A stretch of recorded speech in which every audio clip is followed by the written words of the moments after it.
Engel. Bienvenue dans Dinguerie Room. Le point commun entre mes invités et moi, un micro et une passion pour le rire, l'humour, la scène. Tout ce qui nous anime et nous fait vibrer, flipper, rêver. La dinguerie. C'est une horreur. Tu sais, là, dès maintenant, ça enregistre. D'accord. Donc on dit plus de conneries à Non, partir de tu peux, maintenant. au contraire, hein, vas-y. Alors vous voulez que je me mette où? Ici. En face de là. toi? Ouais, s'il te plaît. C'est beau. Je te présente Johan. Bonjour. Bonjour, Myriam. Enchanté, papy. T'asseoir tranquillement. Oui, ben voilà, je suis trop loin. Tu as de l'eau, tu as ton petit thé. C'est beau. Voilà. On est bien reçus, hein. Tant qu'à faire. Mesdames et messieurs, je suis tellement heureuse, honorée. Bon, c'est trop, c'est trop. Ah non, c'est pas trop. Je peux te dire que vu tout ce que tu as fait, je pense que ce n'est pas trop. Mesdames et messieurs, je suis honorée. Je reçois aujourd'hui Papy. Eh oui. Papy, Sacré merci Amel. d'être là. Merci d'avoir accepté l'invitation. Ah bah c'est un grand plaisir, Amel. On se croise depuis quelques dizaines d'années même, on pourrait dire. On peut dire... On pourrait presque dire ça. Eh oui. 16 ans, hein, 16 ans. Ouais. Donc oui, tu sais, ça fait partie, c'est la famille qui t'appelle, c'est une cousine éloignée qui dit viens va passer un moment avec moi et on dit pas non. Mais c'est fou parce que j'ai eu ce sentiment. Pourtant, on traîne pas ensemble, mais non. Effectivement, le fait de se croiser, quand je t'ai appelé, ça a été d'une fluidité. J'ai eu l'impression de te voir hier, quoi. Ouais, mais il y a des gens, c'est comme ça. C'est le feeling, ce qu'on appelle le feeling. Ouais. On partage une histoire de vie, une partie d'histoire de vie, chacun dans son coin, avec des personnes qu'on connaît de nous-mêmes, dans notre nuage d'amis autour de nous, de collègues.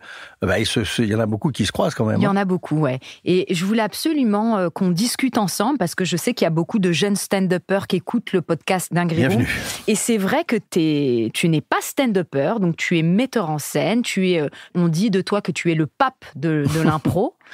Voilà. Et tu es la personne qui a découvert... Comment on dit ça? Tu vois, le terme découvert, il n'est pas... Puisque c'est basé sur des rencontres, oui. C'est pas forcément le bon terme. C'est-à-dire que je serais plus un accompagnateur qu'un découvreur. Tu vois, qui accompagné, je dis entre autres... C'est souvent les producteurs qui sont les découvreurs. Oui. Tu sais, c'est eux qui font de l'argent, c'est pas nous. Donc tu as accompagné, tu as bien accompagné, entre autres, Blanche Gardin, Bounaïmine, Monsieur Fraise, Wahid Bouzidi, qu'on a reçu il y a pas longtemps, Sophia Aram, Arnaud de Samer, Alban Ivanov, Issa Doumbia et Jamel Debbouze. Mon petit premier. Ton petit premier, que j'ai cité en dernier. Ouais, c'est... En fait, si tu veux, tout le monde dit vous avez découvert Jamel. Non, on s'est créés tous les deux en fait. C'est-à-dire que moi, je faisais de l'impro dans son collège. J'étais intervenant, metteur en scène d'impro dans son collège. Il avait 11-12 ans, je crois, un truc comme ça. Puis voilà, il a fait partie de mes ateliers. Puis c'est lui qui a voulu aller plus loin à un moment donné. Et donc moi, j'étais pas du tout de cet univers, tu vois. Et puis en plus, c'était pas encore au goût du jour. Tu vois, on est en 94, un truc comme ça. Et puis il y a cette volonté de Jamel de faire un spectacle. Donc je lui dis vas-y, écris des sketchs. Et puis on s'est amusés tous les deux à construire ce spectacle qui s'appelait C'est tout neuf. Ça sort de l'œuf. Et c'était comment donc une séance de travail? C'était où? C'était à Trappes, bien sûr. Mais où, dans une salle? Dans une salle, parce que moi j'étais, si tu veux, j'intervenais auprès de la ville et tout ça, donc j'ai la possibilité d'avoir une salle. C'est Système D en fait. Et donc on se retrouvait autour de thèmes de personnages qu'il inventait. Et comme on avait fait beaucoup d'impro tous les deux, il y a eu tout de suite, si tu veux, quelque chose de l'ordre de la confiance entre nous, ça se posait même pas. C'est-à-dire que c'est mon fiston qui me demande, tiens, viens, il aurait voulu aller à la piscine, on aurait été à la piscine, tu vois, sauf que là, on a écrit du spectacle.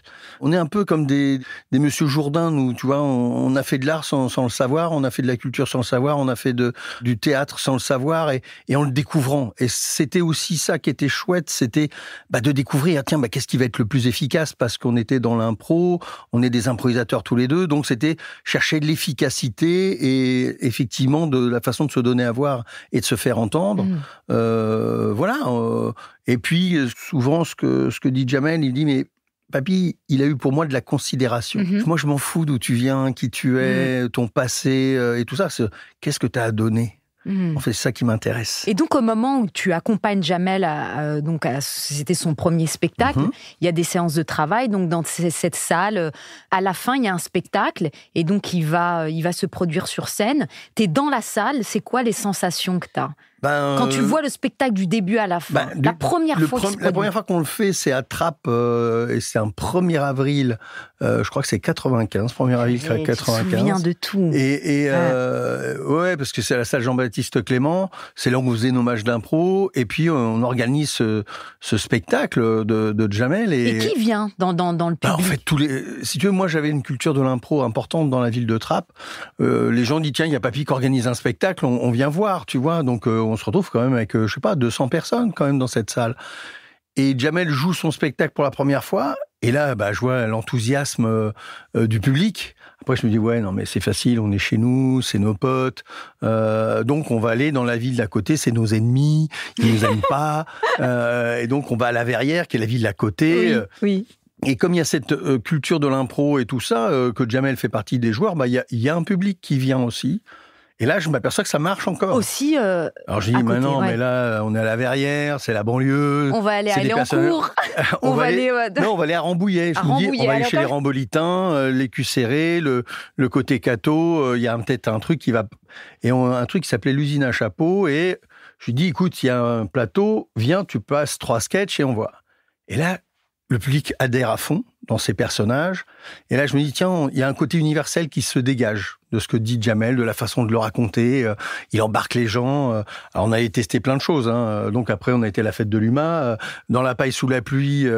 Et je m'aperçois que même là, c'est génial. Le public s'agglutine autour de ce môme. Donc, en extérieur. En extérieur. Mais c'était... Non, mais moi, donc, si tu veux, après, ils sont tout terrain avec moi. C'est-à-dire qu'ils ont fait des trucs tellement galères que c'est tellement facile d'être dans une salle de 1000 places au chaud et tout ça. Mais là, de voir à Rambouillet que ça fonctionne, à la fête de l'UMA, dans la paille, des gens qui arrêtent sous la pluie et qui écoutent ces conneries, je dis, franchement, il y a quelque chose, faut qu'on aille plus loin. Et du coup, on essaie de se trouver une petite salle sur Paris, et ça s'appelait le Movies. Le Movies. Ouais, qui a disparu, je sais pas, avec... je sais plus comment il s'appelait, le copain qui tenait ça.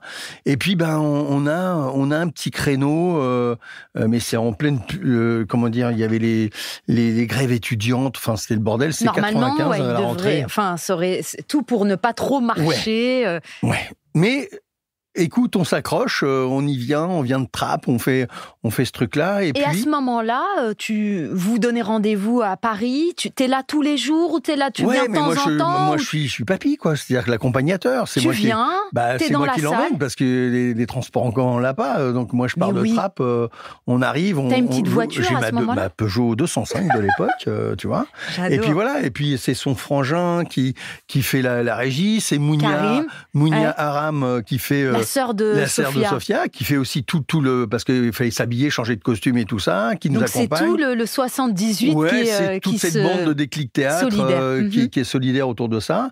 Et puis on se fait, et si tu pour la petite anecdote, truc quand même fou de la rencontre de la vie, qu'est-ce qui fait que ce spectacle-là, moi j'y crois à fond, donc j'essaie de le jouer avec mes potes. Tiens, j'ai des potes à Toulouse qui sont dans MJC, viens, on a un spectacle, donc t'essayes d'aller jouer à Toulouse, on débarque à Toulouse, on devait jouer. Une petite tournée, des petites dates. On arrive, il joue une fois, ça marche, le lendemain, ça marche pas. Je dis, c'est pas grave, on va au cinéma, on va aller voir Hit, qui est un film qui sort à l'époque. De Niro, Pacino. Jamel me fait tout un sketch en sortant du film. Je dis, mais non, c'est pas, tout est convenu, machin. Moi, j'étais un peu le mec pas positif. Et il me refait le sketch dans la rue, on est mort de rire. Et on doit faire le field le dimanche, machin. J'ai dit, tiens, raconte le film, c'est au théâtre du Trévis. C'est une scène ouverte. Qui est toujours ouverte, qui a 35 ballets maintenant. Et je lui dis, fais ce sketch du film. Il se trouve que dans la salle, il y a Jacques Massadian de Radio Nova qui est là. Il voit ce gars raconter le film. Il dit, voilà, j'ai mon chroniqueur cinéma. Boum. Non, mais la vie, tu vois, cet enchaînement-là. C'est incroyable. Il se retrouve sur Radio Nova Paris Première. Et c'est venu de, viens, on va au cinéma. Viens, on va au ciné parce que on n'a pas pu jouer le spectacle. Et puis avec Jamel, avec sa faconde, avec sa poétique à lui, parce qu'il a inventé aussi une poétique qui est bien à lui. C'est joli ce que tu dis. Ouais, oui, c'est vrai. Il y a un vrai verbe qui lui appartient, avec ce changement des mots, donner un mot pour un autre. Il y a une vraie poétique chez Jamel, avec une rythmique qui est bien à lui, particulière, tellement rapide. D'ailleurs, je lui avais fait donner des cours des trucs d'orthophonie, parce que j'ai dit, on ne comprend pas, tu vas trop vite. Mais tout ça, ça a servi, et je suis super content. Quelle chance j'ai d'avoir accompagné lui et d'autres. Enfin, Jamel était le premier, donc on s'est fait tous les deux. Moi, effectivement, ça m'a mis dans cette posture de metteur en scène, d'accompagnateur artistique. Après, je dirais une certaine maïeutique, d'accoucheur de talent. Peut-être au fil des ans, comment travailler sur la singularité de chacun. Toi, tu connais bien tout ce processus de création pour t'y être confronté, t'y être coltiné. Et voilà, donc moi j'adore. Et comment tu fais ça ? C'est une bonne question. Regarde, mais vraiment, quand tu es un artiste, des jeunes artistes, comment tu sais ce qu'il faut faire ressortir de cet artiste ? D'abord, j'écoute beaucoup la personne dans sa singularité, qui va être peut-être une voix, qui va être des anecdotes de vie. Tu vois, je ne demande pas qu'il me raconte sa vie, mais des anecdotes, des choses qui l'ont fait marrer, des choses qui lui sont arrivées. Parce que l'anecdote de vie, elle est vraiment particulière. Et elle te crée. Qu'est-ce qui t'a marqué, des choses qui ont marqué, tout ça. Et dans le fil de la discussion, il peut y avoir des trucs où je dis, tiens, ça serait intéressant de creuser ça, ou ça. Et puis, on creuse et des fois, oui, effectivement, quelque chose, il faut que ça soit quelque chose qui soit attaché à la personne profondément. L'anecdote, elle est souvent liée ou à la famille, ou à quelque chose de fort et tout ça. Donc, le lien émotif, il est quand même sacrément puissant. C'est fou, ce que tu dis, parce que tous les stand-uppers, on en parle souvent dans le podcast, on essaye de se trouver, d'être nous sur scène, et c'est hyper difficile, et je le redis, j'arrête pas de le dire à chaque fois, mais personnellement, je l'ai pas encore. Je l'ai de temps en temps, mais je l'ai pas constamment. Ouais, et c'est là où ce que je fais moi, mais c'est drôle parce que j'ai eu plein de fois, mais papy, t'as mis le doigt sur un truc, je m'en étais même pas aperçu. Et je me rappelle même pas, moi, parce que c'est au fil de la conversation. Et des fois, si tu veux, ça ne se joue pas sur le plateau. Ça va jouer dans la conversation. Et parce que c'est aussi une qualité d'écriture. Moi, je travaille beaucoup avec des gens qui écrivent leur propre spectacle. Tu vois, qui sont dans une démarche aussi de création. Alors, c'est génial de participer à ça. J'ai une chance inouïe parce que c'est un vrai partage, de tester, de voir. Je suis le premier à rire des vannes ou des bons mots des uns et des autres. Donc, c'est une chance inouïe. Et puis, comme je suis bon public, moi, je dis, tiens, ça tient la route. Et après, il faut le tester parce que le vrai metteur en scène, c'est le public. Et c'est d'être dans cette posture aussi, d'arriver au plateau, devant un public, et de se dire, OK, le boulot n'est pas fini. Il est encore en train de se construire, donc il est en train de se construire là. Donc l'accompagnement, c'est pas tant ce qui se passe avant, qu'il y a un moment de création, qu'il y a un moment intéressant de création, et il y a le moment de ce qu'on appelle aussi de rodage, où là, on va mettre le curseur un peu plus loin, où là, tiens, on dit, il y a une incompréhension. Pourquoi ça marche pas à ce moment-là? Alors que moi, je trouve que ça drôle. Peut-être des fois, c'est une rythmique qui est pas bonne, tu vois, un accent qui est pas mis au bon endroit. Des fois, ça tient à rien. Alors, tous ces petits trucs de détail, après, c'est un peu du calme. Est-ce que tu penses que... parce qu'il y a beaucoup de stand-uppers qui n'ont pas de metteur en scène ou d'accompagnateur. Est-ce que c'est quelque chose qu'on peut faire tout seul? Oui.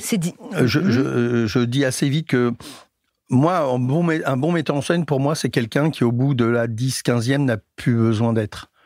Moi, je dois plus exister. Je dois juste venir boire des coups, me marrer avec le copain, redonner un petit coup d'élan. Mais en tant que metteur en scène, je dois plus servir à rien. Sinon, c'est que j'ai raté mon travail. Le metteur en scène, il sert à rien au bout d'un moment. Donc, si tu veux, moi, je suis dans l'accompagnement du début, dans l'accouchement, dans la création, dans effectivement faire qu'un spectacle, il dure 1h10, en gros. Et après, c'est plus mon ressort. Après, la personne qui est seule devant le public, c'est pas le metteur en scène, c'est l'artiste. Et donc, le metteur en scène doit se retirer à un moment donné. Et moi, mon boulot, au bout une fois que ça commence à se jouer, c'est de ne plus exister, justement, en tant que metteur en scène, juste en tant qu'ami ou compagnon de route. Mais voilà. Et peut-être que des fois, effectivement... parce que on a été explorer d'autres choses et qu'à un moment on nous dit oh là j'ai besoin vas-y viens, je me suis un peu perdu, et on resserre des choses et je redonne des choses à de ce que je peux voir des notes. Mais a priori, un metteur en scène... Alors après, une fois que tu as travaillé avec quelqu'un, que tu connais ta mécanique, comme tu dis, qui a cet alignement, où tu sais ce que tu as à dire, et avec l'expérience de scène que tu as toi, par exemple, ou d'autres, le metteur en scène, il n'est pas très utile. Des fois, moi, il y a des copains, je fais 2 interventions. Tu vois, en disant, bon, bah voilà, j'ai ça, clac, clac, clac, j'ai besoin de ton regard pour avoir le petit retour, qu'est-ce que tu m'en dis ? Et déjà, ça suffit. Hein. Oui. Et prenons par exemple une stand-upeuse que tu as accompagnée, donc Blanche Gardin. Est-ce que c'est toi qui lui as suggéré de ne pas bouger ?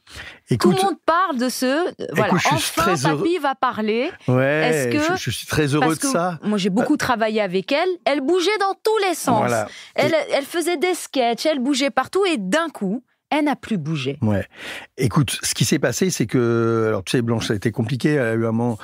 Et elle me dit, écoute, papy, je vois que toi pour essayer de me remettre sur scène. Donc, mais elle était... Pendant 6 ans, on n'a plus vu. Voilà. Et donc, remonter sur scène, pour elle, c'était un pinceau, c'était compliqué, c'était dur. Mais il y avait une nécessité à dire. C'est pour ça des choses à raconter. C'est pour ça que le titre, c'est il faut que je vous parle. Parce que elle avait tellement de trucs à dire. Et moi, je dis, mais Blanche... Parce que je l'avais croisée, ça faisait 2-3 ans qu'on s'était croisés, on s'était rencontrés une fois au Comedy Club, elle était arrivée avec des textes, et moi je connaissais pas l'écriture de Blanche. Oui. Et avec des textes, je fais, waouh! J'ai dit, mais non, mais là, Blanche, t'es obligée de remonter sur scène. C'est pas possible, tu peux pas. À l'époque, elle avait des textes très sociétals qui étaient super forts. Et donc, je lui dis, mais faut que tu remontes. Mais ça, bon, c'était pas le moment, c'était pas mûr. Enfin, voilà. Puis un jour, elle s'est pointée, elle a dit, écoute, papy, voilà, moi j'en suis là, ça va pas. Et donc, elle arrivait chez moi, et avec un tas de textes, mais en anglais. Parce qu'elle voulait pas elle voulait pas se jouer en France, elle voulait aller jouer aux États-Unis. Oui, elle s'était mise ça dans, dans la tête, et donc elle avait tout écrit en anglais. J'ai dit, rien, un problème, c'est que moi l'anglais c'est pas mon fort. Donc j'ai dit, écoute, tu viens à la maison. Elle est restée 3 jours enfermée dans une chambre. Moi, je lui ai apporté juste de quoi boire et manger.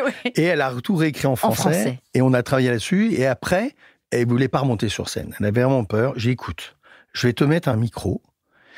Tu vas mettre du rouge à ongles sur tes ongles, tu vas les mettre les unes auprès du autre, tu vas t'accrocher au micro, ça va être ton point fixe, mais tu vas avoir juste pour volonté de montrer ton rouge à ongles, ton vernis à ongles, et c'est tout.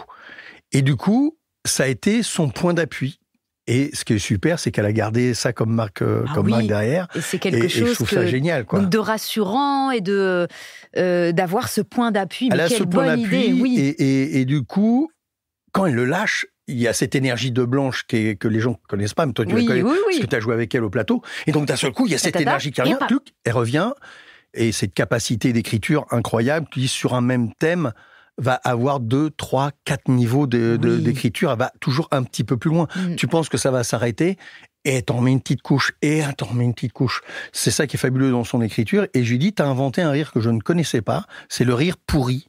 C'est-à-dire que toute la pourriture que t'as en toi, t'arrives à en faire des fleurs. Le rire pourri. Des roses. Mais des roses, des roses qui puent. C'est pas... Et elle a quand même cette façon-là. Et donc, c'était un grand plaisir de l'avoir amenée à remonter sur scène.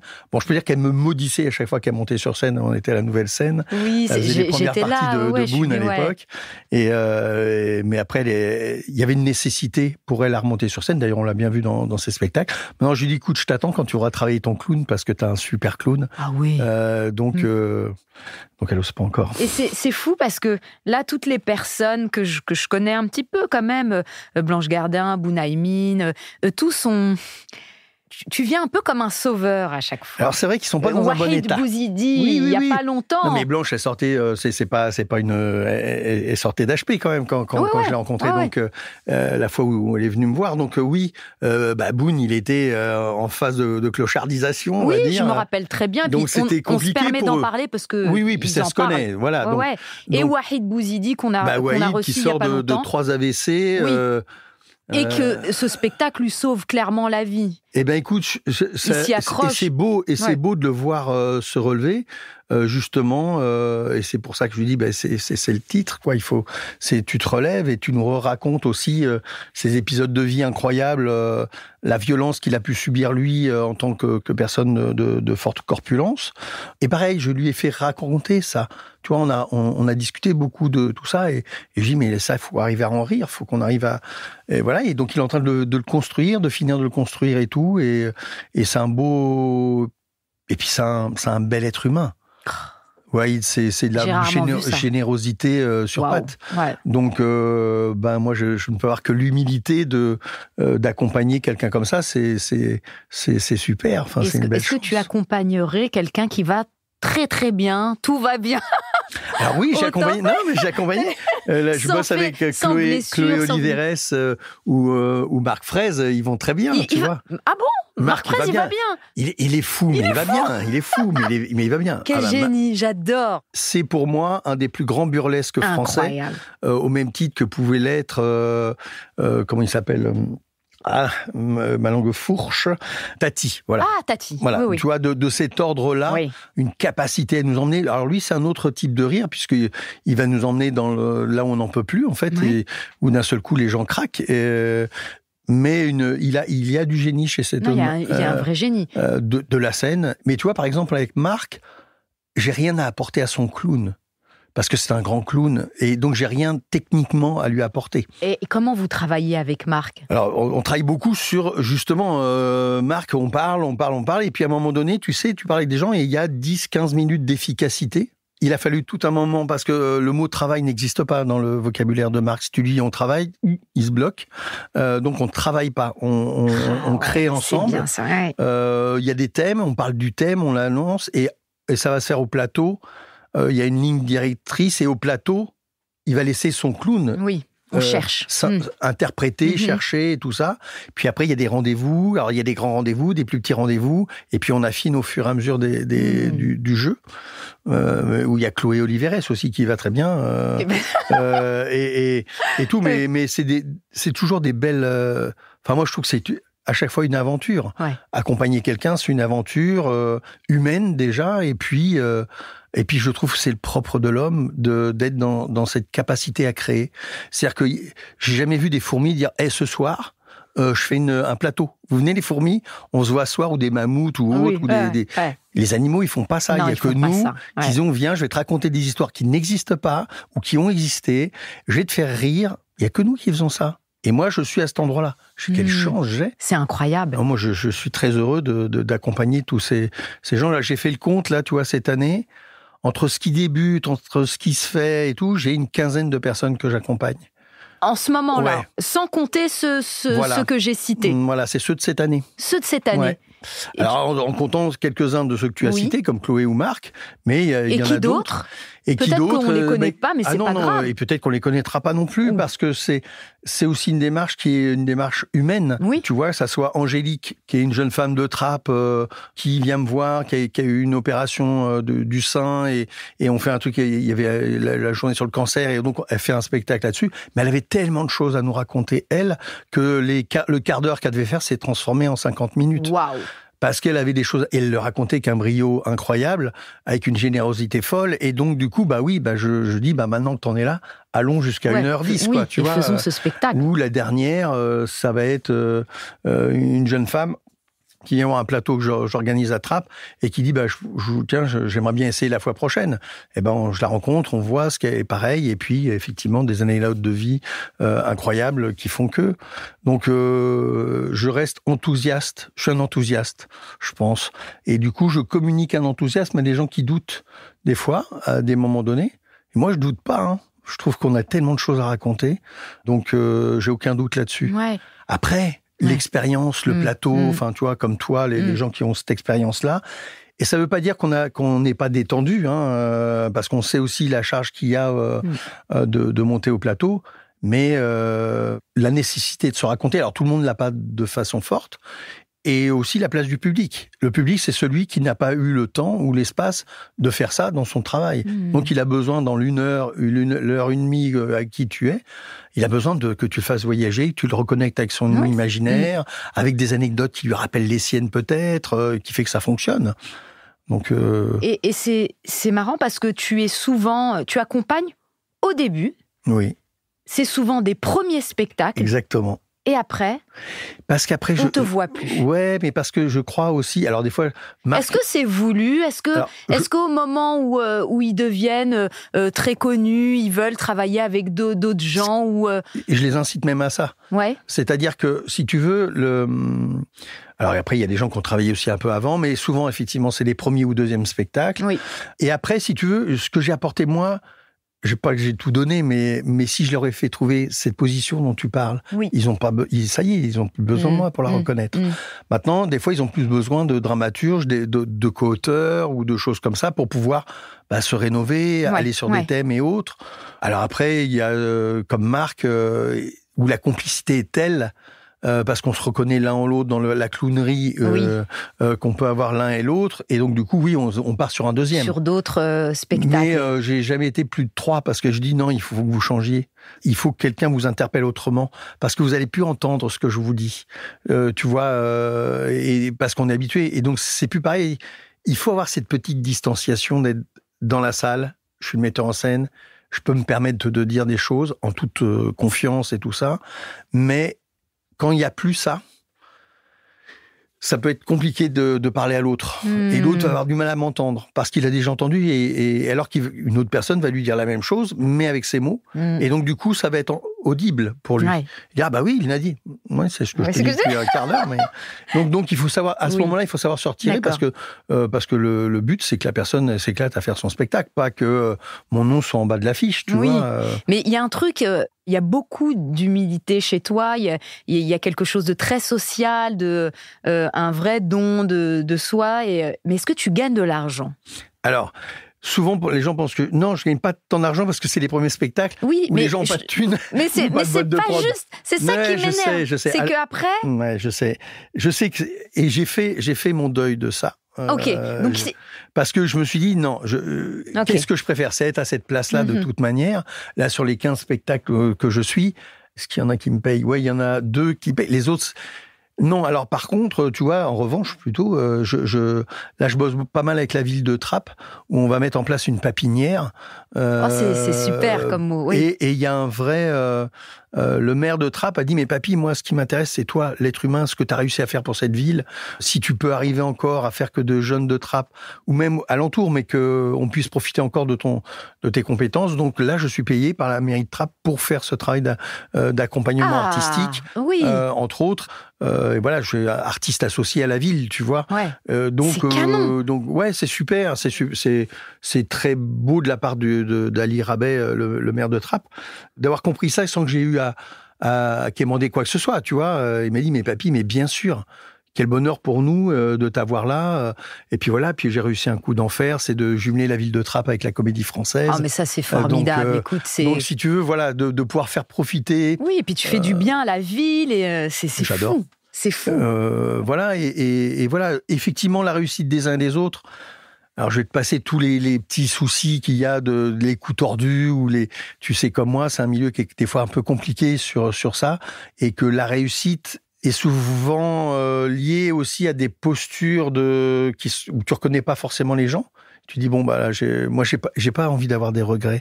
J'ai pas le temps. J'ai pas d'énergie à ça. Donc, je préfère aller découvrir des nouveaux talents que de me prendre la tête à dire, bon... Au fait, ça... au fait, dis donc, tu as oublié Ah, mais j'ai eu tout. J'ai eu des trucs fabuleux. T'as dû avoir, j'ai eu des trucs fabuleux. L'humain est... L'humain est étonnant. T'arrives, des fois, t'as plus ton nom sur l'affiche en tant que metteur en scène. T'as le nom de la femme du mec. Tu fais, ah, tiens, tu vois... où on te dit, bah, en fait, non, au fait, t'as pas été metteur en scène, mais plutôt éducateur. Donc t'es pas payé en tant que metteur. Ah, d'accord. Tout ça pour gagner les 3 ou 4% de mise en scène. Je veux pas me battre là-dessus. Non. Mais c'est bien, c'est très élégant de ta part et c'est grand. C'est surtout que j'ai pas envie de perdre des trucs négatifs. Moi, je m'amuse à faire des spectacles, je m'amuse pas à me prendre la tête. Alors oui, je gagne pas des millions. Non, moi, entre mon boulot à Trappes et les mises en scène où c'est calé avec la boîte de prod, je vis correctement et c'est très bien. Tout va bien. Ouais. Et qu'est-ce qui te fait rire, toi, papy, dans la vie ? Qu'est-ce qui te fait rire ? Alors moi, parce qu'on a cherché, est-ce que t'es fan de quelque chose ? Est-ce que même une série, quelque chose, mais on moi, n'a rien trouvé. Si, j'aime bien Buster Keaton, j'aime bien les burlesques américains, oui. parce que le comique de situation, il est fabuleux, et j'aime bien la façon dont il travaillait. C'est-à-dire qu'il c'est un travail d'équipe, ils essayaient des choses, ça les faisait marrer, viens on tourne. Ça rejoint l'impro, l'équipe. Exactement. Et puis l'impro, de temps en temps, si je vais taper le bœuf d'impro avec les copains quand même, voilà, parce qu'il y a aussi tout ce pan-là que j'ai continué. Tu vois, je suis quand même directeur artistique du Trophée Culture et Diversité. C'est 2000 gamins sur toute la France qui font de l'impro quand même, avec là des phases finales. L'année dernière, on était à la Comédie Française. Tu vois, d'emmener des gamins sur le plateau Richelieu à la Comédie Française. Tu te rends compte, c'est de la considération. Voilà. Ah mais franchement, Éric Ruff à la fin qui dit si Molière était revenu pour son anniversaire, le spectacle qu'il aurait préféré, c'est celui-là. Mais non. Je te dis que moi j'ai mis 3 jours à redescendre quand même, tu vois. Et puis voilà, mes petits copains, les petits gamins de la Réunion qui font une improvisation comptée en créole à la Comédie Française. J'ai dit à Éric Ruff, rien que pour ça valait le coup. Waouh. Voilà, donc tu vois, moi j'ai des trucs comme ça qui font que ça te remplit. Ça me remplit. Et j'ai pas besoin, je suis pas, je vais faire de la mise en scène de plein de choses. Il y a ces directions artistiques. J'ai inventé un nouveau concept qui est le match d'impro littéraire, où là on reconnecte des gamins avec l'écrit en l'espace d'une semaine. J'ai envie de développer ça à fond parce que c'est génial. Donc non, j'ai plein de petits hobbies. Ah t'es très occupé. Et est-ce que tu regardes des plateformes, tu regardes les spectacles américains ou pas forcément? Non, parce que je te dis, moi, mon niveau anglais, il était toujours aussi mauvais. Donc non, je suis pas ça. Je suis quelqu'un avec l'impro qui travaille au présent. Donc si tu veux, si on bosse ensemble, ce qui m'intéresse, c'est là, maintenant. La personne dans son état présent qui est importante. Et souvent, tu vois, les copains, ils font des trucs et tu dis, cette vanne-là ou cette là, elle est déjà caduque. Parce qu'elle est pas présente, même en lui. Donc ça, c'est important d'être au présent. Et donc, du coup, non, je suis avec la spontanéité. Dans le ici et maintenant, ouais. Et est-ce important. Que tu fais toujours, toi, des matchs d'impro, toi? Alors, de temps en temps, je vais taper le bœuf avec des copains. Ah, c'est ça, taper le bœuf. Oui, parce que pour moi, l'improvisation, ça doit rester ce côté... on va rencontrer des gens, on va inventer sur le moment, prendre ce risque-là. Ouais. Et donc, c'est comme le jazz. Alors, plus t'es affûté dans ton outil humain, plus tu peux t'amuser à faire des choses impressionnantes. Oui, parce que c'est une sémantique de jazz, taper le bœuf, quoi. C'est ça. Ouais, ok. C'est vraiment, on se retrouve entre potes et on va faire un spectacle et on prend le risque de se planter, mais on essaye. Et t'as toujours le trac ou pas quand tu le fais? Oui, toujours. Mais juste avant, c'est juste le truc avant là, le petit truc où tu dis mais pourquoi je fais ça là, c'est parce qu'il y a des gens là qui attendent un truc. Et il est trop tard. Il est trop tard, t'es déjà sur le plateau. Et à quelle fréquence tu fais ça? Une fois par trimestre, une fois par mois? Beaucoup moins. Je t'avoue que de temps en temps. C'est plutôt de temps en temps. Ouais, beaucoup moins parce que la mise en scène et elle est marrante celle-là. Prend beaucoup de place en termes de temps. Ouais. Et franchement, je suis tellement avide de rencontrer des univers, cette humanité qui se crée là. J'aime à penser que la place du spectateur aussi, entre l'impro, entre le stand-up, on a placé le spectateur à un autre endroit. Il est participant, il est actif dans le spectacle. Alors après, il y en a qui en font des trucs systématiques, c'est là où on se perd un peu, mais sans que ce soit systématique, le spectateur est à un autre endroit. Il y a de l'ordre de la conversation dans le stand-up qui m'intéresse, tu vois, parce qu'on est dans l'ordre de la conversation. Ça veut dire conversation, ça veut dire qu'on attend aussi des retours, des respirations du public. Et pour moi, souvent, qui se font de plus en plus. Qui se font de plus en plus. Et je trouve à la marge, tu vois, avec Chloé Oliveres, qui vient du théâtre public, on était dans quelque chose où, théâtralement, c'est une super comédienne qui peut t'embarquer dans des émotions très fortes, et puis t'amener de faire des ruptures qui fait qu'on est dans le rire, et ensuite on est dans la conversation, parce que ça, c'est ce que je peux lui apporter, qui fait qu'il y a quelque chose aujourd'hui...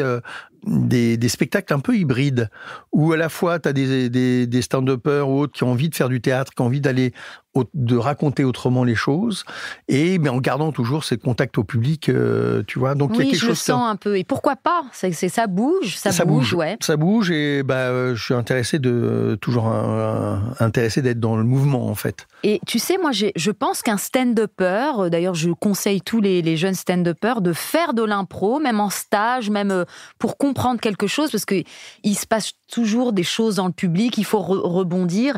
Et moi, j'ai fait de l'impro, donc j'étais à la la LIFI, la Ligue d'impro de Paris, parce que Jamel n'arrêtait pas de parler de toi. Donc je me suis dit, ok, donc pour aller sur scène, il faut faire de l'impro.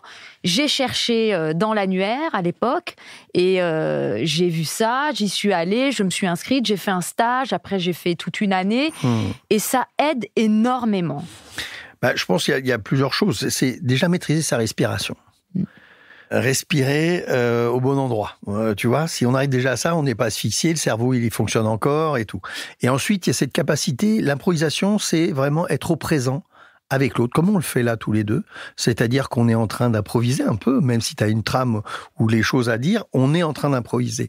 Mais il faut être en capacité, à un moment donné, peut-être que je vais être touché par ce que tu me racontes, tu sais, Amel. Et on va s'amuser à ça, et on va être sur autre chose. Ouais. Et donc, du coup, d'être en capacité à pouvoir partir, à pouvoir, dans son humanité, chercher quelque chose, parce que dans le moment présent, il se passe quelque chose dans la salle, où mon humeur je me suis, par exemple, cassé le doigt dans la portière de ma voiture, qui fait que je suis moins aimable avec les gens à ce moment-là. Ouais. Et donc, du coup, comment je profite de ça sur scène ? À quel moment ça profite au jeu ? Moi, ce qui m'intéresse, c'est on est là pour monter, il faut garder tout ce qui peut profiter à jouer. Parce qu'il ne faut pas oublier qu'on fait du jeu théâtral et que c'est de la fiction. Donc, plus on va jouer, plus tu peux pas passer outre que le fait que tu as un pansement au doigt. Là, je vais jouer demain sur scène, j'ai un pansement au doigt, donc en l'occurrence, je me suis claqué. Cette anecdote-là, il faut en parler. Elle existe. Parce que tout le monde va la regarder. Exactement. Et les gens vont se dire, mais qu'est-ce qu'elle a ? Il faut enlever ça de la tête. Il faut enlever ça, on en parle, on casse. Et l'impro nous donne, à nous, stand-uppers, comment on explique ça ? C'est-à-dire, les imprévus ne sont pas des ennemis. Au contraire. Il faut, au contraire, alors, pareil, il faut savoir doser, il faut pas se faire bouffer par le public. C'est-à-dire qu'aussi, c'est toute l'expérience de plateau qui fait que tu sais comment tu vas arrêter ça pour pouvoir continuer ton spectacle et tout. Mais c'est ce savant mélange à la fois d'être au présent, d'être en réaction avec le public et d'être aussi ton propre metteur en scène, c'est-à-dire c'est toi qui va décider d'aller à tel endroit, qui va amener le spectacle à tel endroit et tout ça, ou te dire, là j'ai un rendez-vous avec eux. Moi j'aime bien de parler de rendez-vous, tu vois, c'est-à-dire que tu sais que dans ton texte, dans ce que tu as écrit, à ce moment il y a un rendez-vous qui peut être un rire, qui peut être une émotion, qui peut être chose, mais il y a ce rendez-vous-là. Et du coup d'avoir inscrit ce déroulé de l'émotion, il est important. Dans la lecture, tiens, je vais passer par là, je les emmène ici. Et souvent, je dis, faites comme des skieurs. Pensez à, ok, là, il y a une bosse, après ça tourne ici, là, c'est là. Tu vois, ce petit moment avant, alors il y en a qui n'ont pas besoin, mais souvent, c'est bien aussi de se refaire le chemin du spectacle pour pouvoir l'évacuer au moment que tu montes sur scène. Ouais. Il est présent, il est disponible à toi. Et après, tout est là, où je dis, ayez des cartouches. Parce que c'est encore les cartouches, les fameuses cartouches. Dans la poche, au cas où. Au cas où.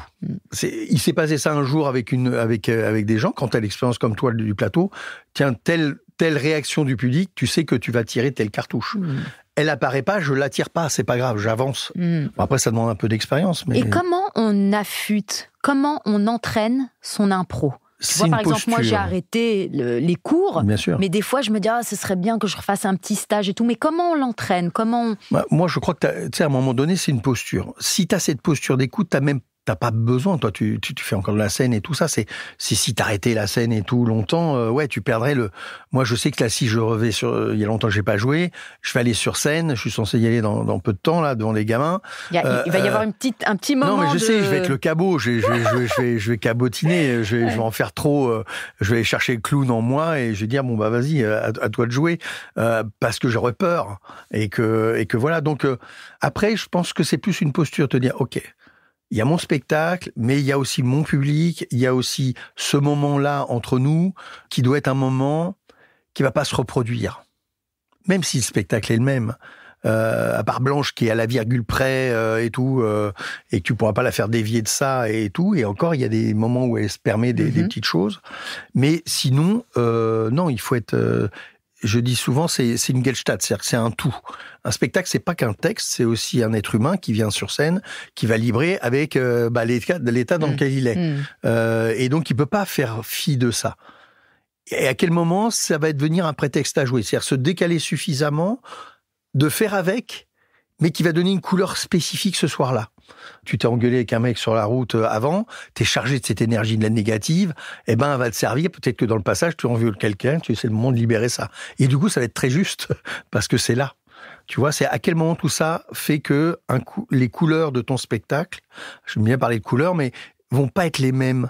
Pour telle raison, ce soir-là, ça sera pas le même. Ton pitchoun, il a pas dormi de la nuit, il t'a fait, voilà. Bah, t'arrives, t'as les yeux un peu, tu vois, tout fins, collés. Oui. Tu dis, bon, ça va être compliqué. Et voilà, mais cette fatigue-là va te permettre de jouer quoi dans ton spectacle? Si tu le dis, ça va pas être un truc négatif que je vais porter. Je dis, tiens, ça va me permettre de m'amuser à le mettre dans ce personnage-là, ou dans cette façon de raconter l'histoire. Et ben, tu vois que ça le libère. Wow, oui, et puis il y a un moment de vérité. Et les gens sentent. Ah, ils sentent. Ils sentent qu'il se passe un truc qui est peut-être de ce moment-là qui se rejouera pas. Donc. Et est-ce que tu as un souvenir d'une dinguerie, hein? On est dans Dinguerie Room, donc. Ah oui, pardon. Une anecdote, pardon, une dinguerie. Une dinguerie. Ouais, une dinguerie, quelque chose de fou, d'heureux, qui t'est arrivé, sur scène ou. Ah, sur scène. Ouais, sur scène, après, moi, mon expérience de plateau, les trucs drôles, un peu loufoques, mec bourré qui monte sur scène et qui vient jouer avec toi. Ça revient à chaque fois, les mecs bourrés. Mais là, tu dis, waouh, et que du coup, tu le raccompagnes, tu vas l'asseoir, tu continues ton spectacle. Et voilà. Donc, effectivement, une fois à la fête de l'UMA, une fois dans un festival, parce que je faisais un spectacle qui s'appelait Les Frères Tamouille avec Sanseverino et Frédéric Jean Dupeux, où c'était notre trio de clowns. Et ça, c'est vrai que ça ouvre des trucs improbables. Donc c'est toujours pareil, c'est le truc inattendu. Après c'est que des trucs de scène qui t'arrivent, tu vois. Ouais. C'est dans Cyrano, je jouais de Guiche et on avait des décors peints et je sais pas ce qui s'est passé, on avait oublié donc à la 4e scène, si tu veux, on est en pleine guerre d'Arras et tout et on crève de faim soi-disant et on avait oublié d'enlever la tenture de la rôtisserie, donc il y avait un énorme cochon qui et nous on parlait qu'on crevait et on faisait tout pour que le mec qui jouait Cyrano, nous, on est au bord de la crise de rire, pour pas qu'il voit le truc, pour pas qu'il éclate de rire, ça aurait été foutu en l'air la scène. Et donc voilà, des petits détails comme ça. C'est délicieux ça, à chaque fois. Oui, parce que c'est le spectacle vivant. Oui. On a la chance de faire du spectacle vivant. Oui. Et effectivement, aujourd'hui, il y a les réseaux, il y a les réseaux sociaux, il y a l'intelligence les podcasts, il y a tout ça. Mais on remplacera pas ce côté-là. Donc c'est pour ça il faut rester au présent. Il faut rester dans l'accident possible, dans ce truc de la conversation qu'on va avoir avec un public ce soir-là, être en empathie avec eux si on veut avoir des trucs sympathiques. Il y en a pour qui c'est douloureux. Alors moi non, ça c'est pas mon truc. Et ça te vient d'où cet amour des clowns? J'ai toujours eu envie de ça parce que j'ai toujours regardé quand j'étais petit la séquence du spectateur avec les alors ça c'est un truc que personne ne connaît. C'est quoi la séquence du spectateur? C'était un petit truc, c'était Chernia qui faisait ça le dimanche. Et à la télé? À la télé, c'était que des extraits. C'était la 2, ça s'appelait la deuxième chaîne. Mais c'est une autre époque. Hein. Donc et c'était des courts extraits justement de slapstick américain, Buster Keaton et autres et plein de petits extraits. Et je trouvais ça tellement drôle, moi, je trouvais ça sympa. Voilà. Et après j'ai voulu faire du clown. J'ai fait un atelier, des ateliers de clown en fait. L'impro et le clown sont arrivés en même temps dans ma vie. Et voilà, cette recherche du clown a toujours quelque chose de fort pour moi, qui fait que j'aime bien la clownerie chez l'autre. Il y a la connerie, mais il y a la clownerie aussi qui est intéressante, qui est une variante plus drôle, on va dire, de la connerie. Et est-ce que tu vas dans les comédie clubs ? Alors, je vais de temps en temps parce qu'il y a des copains qui passent et qui vont voir. Donc, c'est un truc qui se renouvelle de fou. Parce que ça fait longtemps que tu es là. Tu nous as vus, nous. Tu as vu Jamel. Tu en as vu défiler. Qu'est-ce que tu... À l'oreille, est-ce que ça a beaucoup changé depuis 20 ans, plus de 20 ans? Ça fait combien de temps? 30? Pardon. Pas loin des 30 ans, non? En 95, on n'est pas loin des 30 ans, là, bientôt. Allez. Ouais, chouette. Donc est-ce que c'est intéressant aujourd'hui? Est-ce que il y a une nouvelle musique? Moi, je pense pas qu'il y ait de nouvelle musique. Il y a des nouvelles recherches, il y a des singularités. Il y a peut-être plus de monde, donc il y a plus de gens. Oui, il y a plein de monde. Donc la partie va être plus difficile, je pense, et puis se renouveler. C'est-à-dire qu'il y a une vraie singularité aujourd'hui comment je raconte une histoire que d'autres ont déjà racontée, mais de les dire à ma façon. Alors, si tu veux, dans la chanson, ça existe, une chanson d'amour, ça reste une chanson d'amour, et les mecs refont des chansons d'amour tout le temps. Donc je dis, ne vous inquiétez pas, regardez les chansons d'amour, tout le monde écrit une chanson d'amour toutes les 10 secondes dans le monde, donc c'est pas un problème. Vous pouvez raconter la même histoire. Par contre, la façon de la raconter, l'émotion que vous allez y mettre, la référence dans votre anecdote, elle va vous appartenir. Donc c'est ça qu'il faut travailler. Qu'est-ce qui fait que tu es singulier ? Qu'est-ce qui fait que tu es singulière ? Qu'est-ce qui fait que tu vas me donner à voir quelque chose qui va me surprendre ou me toucher ? Et voilà, et peut-être que d'autres vont faire peut-être quasiment la même chose. Et puis après, il y a l'air du temps. Donc on va parler peut-être un peu tous des mêmes choses en même temps, qui fait que il faut être celui qui en parle de façon la plus singulière possible et avec des caractéristiques. Donc ça demande du travail. L'erreur que peuvent faire certains, c'est de se dire, il suffit de monter sur scène et de raconter. Alors, c'est pas donné à tout le monde. Il y a peut-être des gens qui réussissent très bien à cet endroit-là. Maintenant, je pense que ça peut s'épuiser vite parce que faire 5 minutes de spectacle, c'est jouable.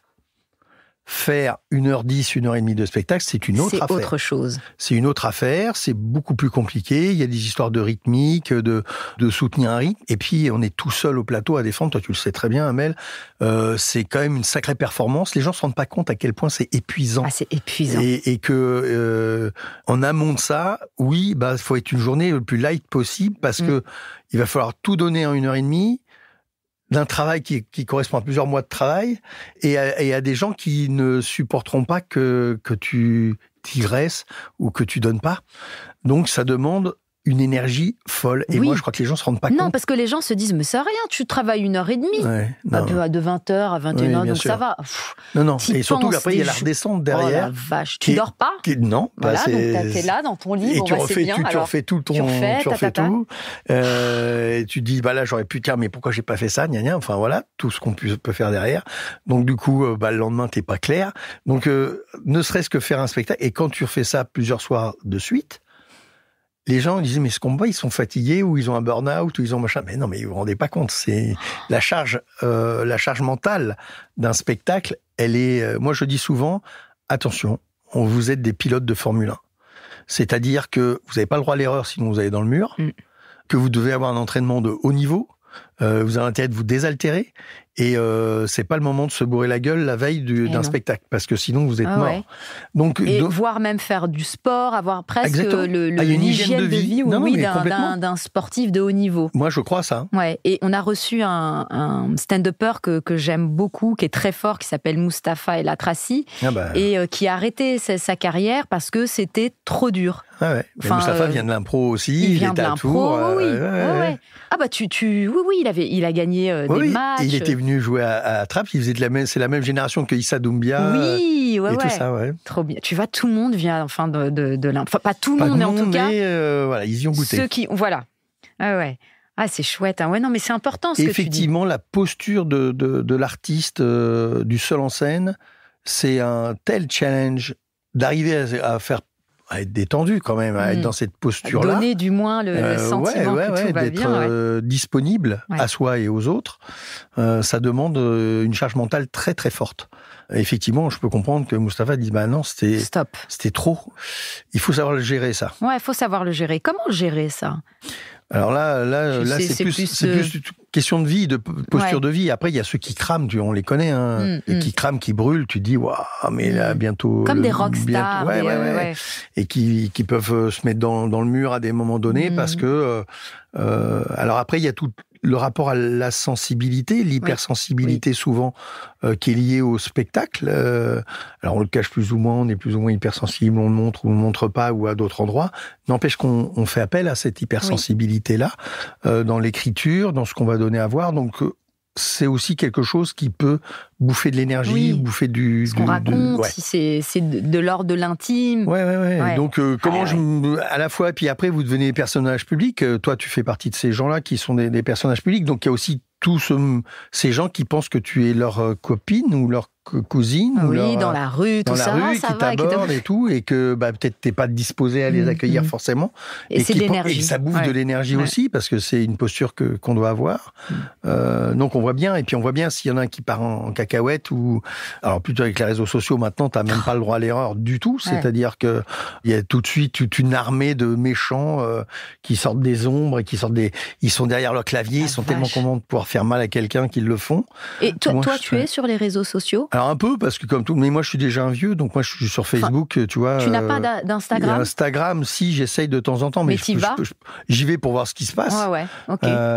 Mais c'est vrai que je suis pas... T'es pas actif, pas un super actif. Ok. Je suis pas un hyper actif. Par contre, oui, je passe du temps dans la journée à regarder ce qui est un petit au courant de ce que font les copains. Parce qu'on peut pas passer outre quand même. Non, je pense qu'aujourd'hui c'est impossible. Dans le métier qu'on fait, ça fait partie des outils supplémentaires qu'il faut acquérir et savoir maîtriser. C'est-à-dire que je trouve que, tu vois, en 95 avec Jamel, on était content si on avait la presse. Mais il n'y avait pas les réseaux sociaux, il n'y avait pas Internet, il n'y avait pas tout ça. Oui, ça peut remplir des salles. Aujourd'hui, on voit bien, il y en a sur un sketch, ils remplissent une salle, ils ont intérêt d'avoir un spectacle derrière qui tient la route, mais donc il y a un phénomène aujourd'hui de maîtrise des réseaux sociaux. C'est pour ça, je te dis, c'est un métier, moi je trouve, j'ai beaucoup de respect pour les copains qui s'y collent vraiment. Peut-être que je suis un peu plus trouillard et je me dis, mais j'irai tout seul sur un plateau, c'est trop dur. Parce que derrière, il faut maîtriser tout ça. Et la chaîne aujourd'hui de communication, elle est sacrément dense. Et si tu la nourris pas, t'es à côté, quoi. Le bouche à oreille ne suffit plus. Il peut s'alimenter, il fonctionne encore, mais il faut pouvoir l'alimenter par plusieurs réseaux et canaux et maîtriser ça. Maîtrise de son image, de ce que je dis, qui va faire que ça va être interprété de travers. Donc, faut pas avoir peur de ça non plus. Non, c'est costaud. Hein. Moi, je vous tire mon chapeau, les copains. Tu aimes quand on te fait des cadeaux, des petites surprises ? Ouais, comme tout le monde. Alors moi, j'adore faire les cadeaux. Ça, c'est un truc. Toi, tu aimes faire des cadeaux. Tu fais les cadeaux pour faire des cadeaux. Parce que je trouve ça tellement chouette de pouvoir faire un cadeau à quelqu'un qui s'y attend pas. Tu fais des cadeaux pour les premières. C'est la règle du... Ouais, ça c'est la règle du théâtre. Non, de temps en temps, j'y pense, mais les petits cadeaux ou la petite phrase qui va bien aussi. Le petit mot, tu vois, c'est quelque chose qui réconforte. Parce que la personne, moi, j'ai beaucoup de respect pour la personne qui monte au plateau, parce que elle prend le risque de se mettre à nu, et prend le risque de chuter en direct. Et on attend ça, hein, l'équilibriste, on attend qu'il tombe. Donc, j'ai beaucoup de respect pour ça. Et puis, il faut tenir 1h30, quoi. 1h10, 1h20. Parler pendant 1h30. Parler, jouer, faire respirer le public. Souvent, ce que je dis, c'est si vous arrivez à faire respirer le public dans votre respiration, ou les amener à respirer avec vous, vous avez gagné. Ça, c'est quand tu sens, tu sais, c'est arrivé le moment où tu es en suspens et tu sens que tout le public est en suspens avec toi et tu repars. Alors, quant à ça, pour moi, ça, c'est les grands moments de bonheur. Quand tu les as vécus. Les moments de grâce au théâtre, pour moi, c'est celui-là. Ce moment où tu sais que tu as 400 personnes, 500 personnes, que tu as au bout qui vont voir le petit geste et qui l'attendaient, qui ont tous frémi au moment où tu l'as fait. Quand tu as goûté ça, ça c'est délicieux. Donc, c'est ces cadeaux-là. T'es un amour. Moi, j'ai un cadeau, les gens. Je sais pas vous, mais moi, j'ai un beau cadeau. Je peux l'ouvrir ? Ah oui, ouvre-le et décris-nous ce que tu... Alors, donc, j'ai un cadeau. C'est un papier à pois doré, parce que c'est normal, hein, blanc et doré. Et parce qu'on aime bien toucher avant d'ouvrir. Et donc, en touchant comme ça, je dirais que c'est un cadre. Alors, l'artiste que je suis, parce que je suis aussi sculpteur à mes heures. Oui, je le sais. Et donc, putain, en plus, vous allez l'expliquer. J'ai pas vu tes œuvres, d'ailleurs. Est-ce qu'elles sont... Oui, sur Facebook. On peut les voir, donc sur Facebook, ok. Waouh! Oh là là, l'ami Coluche. Alors, les amis, donc c'est une photo de notre, j'allais dire père à tous et tout, mais de notre ami Colucci, Michel Colucci, qui est dans sa loge, en train de se préparer, ou vu qu'il a son peignoir, c'est peut-être après le spectacle, et il est en train d'admirer ses fleurs, je crois, entre autres, ou d'écouter je ne sais qui le fait rigoler. Et ça, c'est donc... Alors, tu vois à peu près pourquoi. Je vois où tu veux en venir, je vois bien. C'est que c'est une émission, attention, alors, avec... les gens. On m'appelle Papy. Voilà. On m'appelle Papy parce que, effectivement, quand j'étais gamin, j'étais en 5e, Coluche avait sorti un sketch où il y avait un personnage qui s'appelait Papy Mougeot, de Cajar. Et forcément, moi, j'avais rien trouvé de mieux pour faire rire mes potes que d'imiter Papy Mougeot de Cajar dans la classe, qui faisait rire mes petits copains. Et donc, tout le monde, à la fin, m'appelait Papy, sauf que les potes, tu les as en 5e, tu les as en 4e, tu les as en 3e. Quand tu arrives au lycée, il y en a toujours un qui a réussi à aller au lycée avec toi, même si on est en banlieue et qu'il y en a moins. Et voilà. Et puis, quand tu fais de l'impro, il y a une nominette, tu mets Papy. Et puis après, quand il y a un Gus qui s'appelle Jamel qui dit, bah, moi, j'ai bossé avec Papy. Et ça y est. Et dans le milieu, bah, ouais, moi aussi, j'ai bossé avec Papy. Donc, du coup, bah, c'est mort. Mais j'adore ce surnom. Tu l'aimes bien? Alors, moi, j'adore ce surnom parce que c'est une... Alors après, par rapport à mon histoire de vie à moi, si tu veux, qu'il y ait un enfant abandonné à Trappes chez Tata Tonton, qui sont des petites gens qui m'ont élevé, en dehors un peu de la loi, un peu hors système. Et du coup, ce nom, mon nom de famille et tout, moi au départ, il me disait rien, c'était le nom de ma mère, que je ne connaissais pas, qui m'avait abandonné là, donc aucun intérêt. Et donc, que ça soit mes potes, que ce soit cette famille de copains qui m'appellent comme ça avait plus de sens. Ouais. Et en plus, ce que je me suis aperçu, c'est que ça m'a donné aussi une liberté de ton que je n'aurais pas eue si je m'étais appelé par mon nom de citoyen. Oui. C'est-à-dire que quand je suis arrivé devant des personnalités, on va dire, des préfets, des maires et tout, quand tu arrives et que tu t'appelles Papy, c'est le clown qui débarque. Tout de suite, ça et donc, casse du coup, ça me permet, moi, d'être dans mon rôle et de pouvoir dire des vérités, de pouvoir partir faire du show, en fait. Oui, et puis il y a quelque chose dans Papy, il y a quelque chose de rassembleur, de rassurant. Et alors, du coup, à Trappes, une ville où il y a 70 nationalités différentes, si tu veux, le fait d'être Papy, oui, c'est le Papy de tout le monde, en fait. Et ce côté-là, c'est pas le petit Français qui vient me donner un cours de théâtre, c'est Papy qui vient me donner un cours de théâtre. Et c'est pas pareil. Et donc, du coup, cette dimension artistique, c'est devenu un personnage qui m'a même dépassé. C'est-à-dire qu'aujourd'hui, sans vouloir être... il y a une légende Papy urbaine mais totalement. Qui est incroyable et qui me dépasse. J'arrive dans des villes que je ne connais pas, moi, et on dit, ah oui, vous êtes Papy, le Papy de Trappes, le Papy de Jamel, le Papy... Et du coup, je deviens leur Papy aussi. Et c'est hyper touchant pour moi, à chaque fois. Et donc, avec l'impro, là, je te dis, les 2000 gamins, sur toutes 30 compagnies, sur 30 villes différentes. Quand j'arrive et que tous les gamins font Papy, pour leur remettre les étoiles ou le truc, c'est un bonheur. Oh, ça touche. Et la légende me dépasse, en fait. Donc, mesdames, messieurs, vous êtes en face d'une légende vivante. Voilà. Et donc Colucci, effectivement, je lui dois ça. Oui. Et j'étais pas forcément à l'époque fan de lui. Tu vois, j'avais entendu à la radio son sketch. Et plus tard, j'ai découvert le grand homme que c'était, tu vois, avec des accointances incroyables entre lui et moi, qui font que, allez, respect bonhomme. Oui. On est là et on tient la baraque et on continue. Et dis-moi, Papy, qu'est-ce que je peux te souhaiter pour le futur, la dinguerie du futur? Alors oui, c'est vrai que nous sommes dans la dinguerie. La dinguerie du futur, ça serait... Parce que t'en as fait des dingueries, des trucs formidables. Déjà pour moi, la comédie française, mais c'est la dinguerie ultime. Ah bah écoute, c'est fou.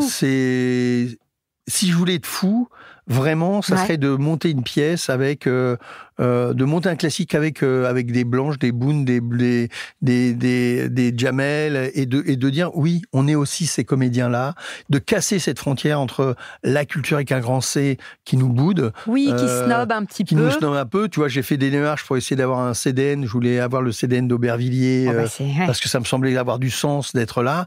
Bien sûr, j'ai même pas été dans la shortlist parce que je fais pas partie de leur sérail et de leur monde, et que pour eux, c'est quoi? C'est hérésie. En fait, tu vois. Donc, je pense moi, ma dinguerie, ça serait effectivement de peut-être avoir une salle ou quelque chose où je puisse lier tous ces mondes-là. Et je rêve d'avoir une salle à un moment donné, ça serait bien avant qu'il soit trop tard. C'est-à-dire un théâtre où on n'a pas le droit d'aller, mais voilà. Où nous aussi, et pas que le privé, le public, tu vois, et tout ça, ça, c'est de faire sauter ces verrous-là. Oh là là. Je sais qu'il y a plein de copains et de copines, vous faites plein de choses. On essaye, mais on galère. Ouais, moi, j'ai écrit une pièce de théâtre, je peux la jouer dans tous les les théâtres un peu rigolos, enfin, mais pas voilà, sinon... Mais moi, ça m'insupporte. Et privé, un peu moi, ça m'insupporte. à tendance comique, sinon...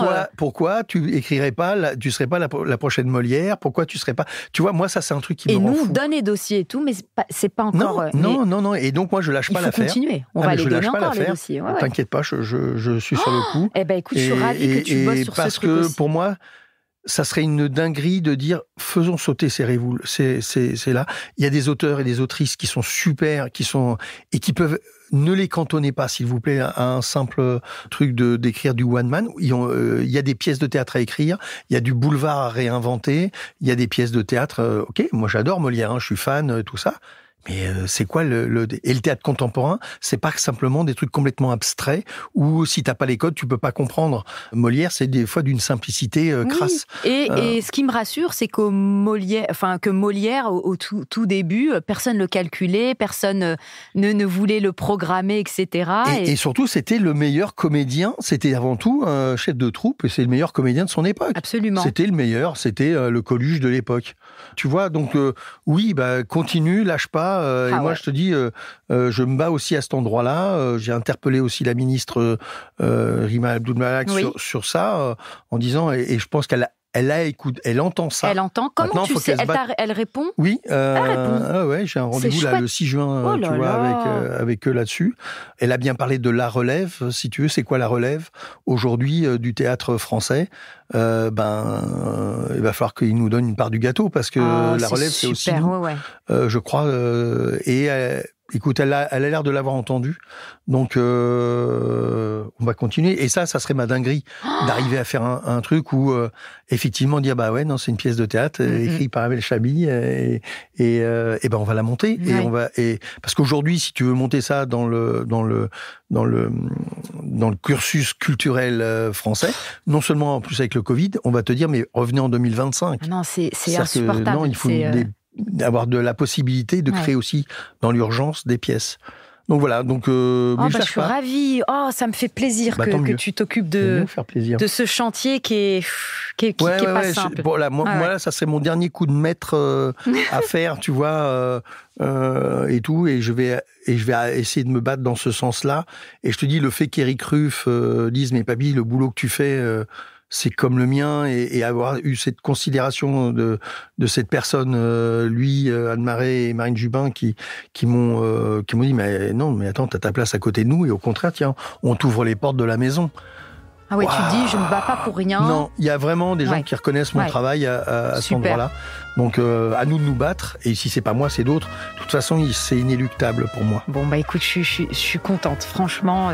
Merci beaucoup. Mais il n'y a pas de quoi. Merci papy d'être venu. Un grand bonheur. Merci, c'était un vrai kiff. Merci de nous avoir écoutés. Merci les gens.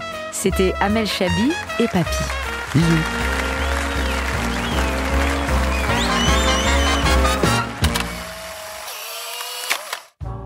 Dinguerie Room est un podcast original Engel présenté par Amel Chabi.